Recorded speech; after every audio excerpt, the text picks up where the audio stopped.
So hi, good morning, Werno. It would be great if you can just start off with a quick introduction of yourself and what your role at Mimecast is.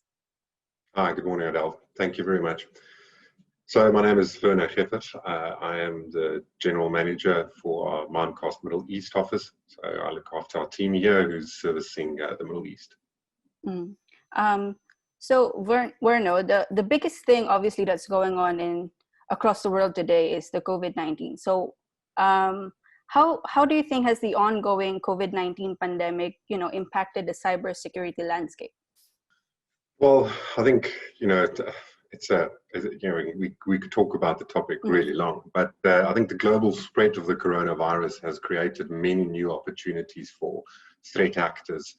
We've seen in the 100 days since the virus began, gathering widespread attention from the end of 2019. So overall threat activity has increased significantly. It rose by 33.5%.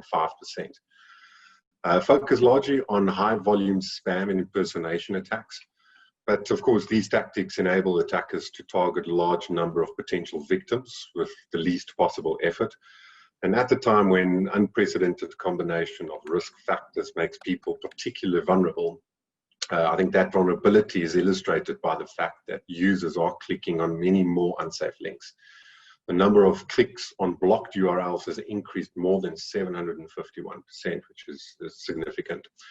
And then attackers continuously monitor the latest coronavirus-related government and business developments, and they adjust their tactics to take advantage of them.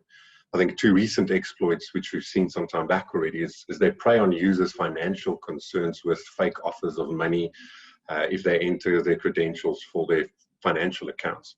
One of these attacks pretended to be from the UK government, informing users that they are entitled to tax refund because of the impact of the coronavirus pandemic and resulting in financial crisis. And then we've also seen another attack aims to take advantage of people who have had to cancel flights planned for summer vacations. And they stand to lose hundreds and thousands of dollars that they spent on airline tickets. So I think an increased reliance on cloud computing, both regionally and globally, will require a defined approach to security responsibility and expectations between service providers and customers. So email is usually one of the first platforms organizations move to the cloud. And I think there's definitely a need for better user awareness as companies transition to a remote workforce. The fact that the click rates are clearly an indication of people letting their guard down and desperate to learn more as communication channels were flooded with information, both legitimate and fake news about the virus. Yeah, so as what you have touched on, and many organizations today, are increasing their investments into technology just to cope with, the different ways that people are working now, the different ways that businesses are operating. So is this also the case when it comes to cybersecurity solutions? Are people or are businesses putting more investments into cybersecurity solutions nowadays? Absolutely. I think, the more you invest in new technology, the more you're going to invest in cybersecurity solutions at the same time. But we've seen the global pandemic accelerating cloud adoption as organizations were forced to make pragmatic decisions about transformation and reducing cost and risk at the same time.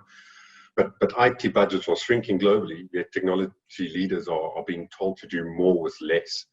So the consolidation agenda is pushing more companies to include those here in the region and outside to simplify their IT investments with cloud services such as Microsoft Office 365, Google, and Zoom. So meanwhile, we know that cyber criminals are taking advantage of the uncertainty. You've got new system dependencies and work from home disruption to accelerate the phishing, the impersonation, and the ransomware attacks on employees. We also see cybersecurity budgets are being carefully reprioritized to add more security layers to these cloud services to defend organizations from the risks of data breach or invoice fraud and downtime. So Mimecast has recently released its State of Email Security Report.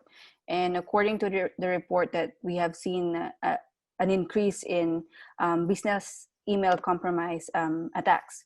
So as well as impersonation fraud and email phishing attacks during only the first 100 days of the COVID-19 pandemic. So what do you think have been the drivers behind the increase of such attacks, and can we expect this trend to continue in the coming months? For sure. I think the State of Email Security Report is one of our most downloaded assets globally. And today, many employees are working from home, and often for the first time. And cloud tools are really made options to keep workers productive and looking after customers. But cyber criminals are also refocusing their phishing, impersonation, and ransomware attacks from office networks to the cloud services to target those remote employees from home. We've seen the global pandemic accelerating cloud adoption immensely. And I think many organizations found that they weren't equipped for remote working environments. We've seen a massive surge in the demand for software as a service-based collaboration solutions. And then cloud tools are often an affordable and ready-made option, of course, to keep workers productive and looking after their customers. So I think employees working at a home for the first time may not be sufficiently aware of cyber threats, of course. And our research has found that employees from companies not using our awareness training service were more than 5 times likely to click on malicious links than employees from companies that utilize the training.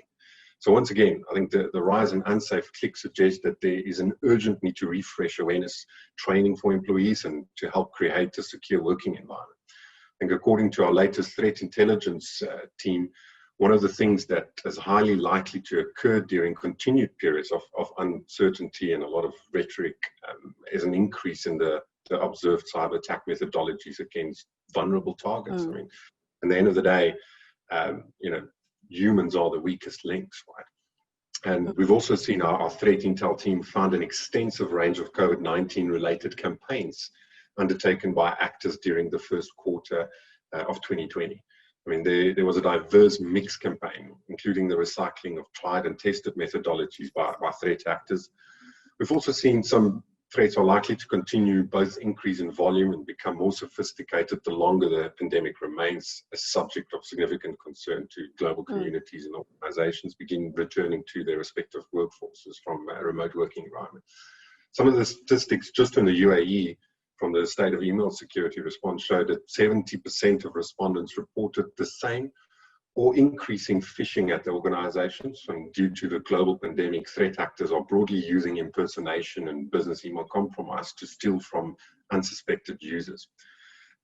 We've also seen that 17% of respondents stated phishing remained flat or increased for them. That was just alone in the UAE. If you look at Saudi Arabia as well, 54% of the respondents reported the same or increasing in phishing at their organizations. And 56% of the respondents had seen impersonation fraud increase or stay the same. I guess as well, what the pandemic has highlighted was a lot of companies are still, unprepared when it comes to ensuring that their workforce can ensuring that their workforce are security aware and that they can be, responsible enough, to spot these kinds of attacks, especially when the pandemic happened. Like, no one was kind of prepared for it. It just happened all of a sudden. Yes, most definitely. Yeah. Like I say, and then the user element plays a really big part, because that is your last line of defense, if you think about it.